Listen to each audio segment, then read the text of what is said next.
Hi, school തുറന്നോ എല്ലാവർക്കും? സ്കൂളിലൊക്കെ പോയോ എല്ലാവരും? ആ ആ എന്നുള്ള അക്ഷരമാണ് നമ്മൾ കഴിഞ്ഞ ദിവസം പഠിച്ചതല്ലേ. ഇന്ന് നമുക്ക് ഈ ഈ എന്ന അക്ഷരം ഒന്ന് നോക്കിയാലോ. എങ്ങനെയാ എഴുതുക? ചെറിയൊരു കുനിപ്പെടുത്ത് റാ വരയ്ക്കുക.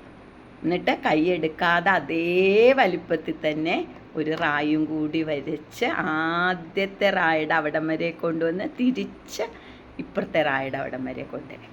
താഴേക്കിങ്ങനെ വള്ളി. ഓക്കെ. എന്നിട്ട് സൈഡിൽ ഒരു കുനിപ്പെടുത്ത് തിരിച്ചൊരു കുനിപ്പ് വന്നു കഴിഞ്ഞാൽ എന്തായി?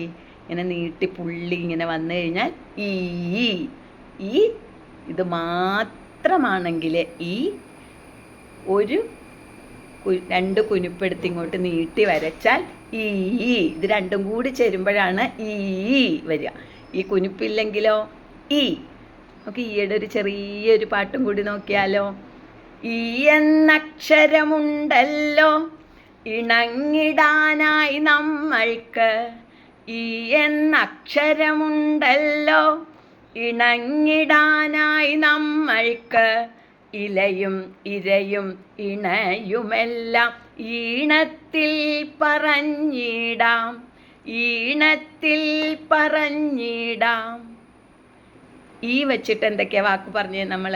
ഇല, ഇര, ഇണ. ഈ വെച്ചിട്ടോ ഈണം. ഇനി ഒരു വാക്കും കൂടി നമുക്ക് പറഞ്ഞു നോക്കിയാലോ.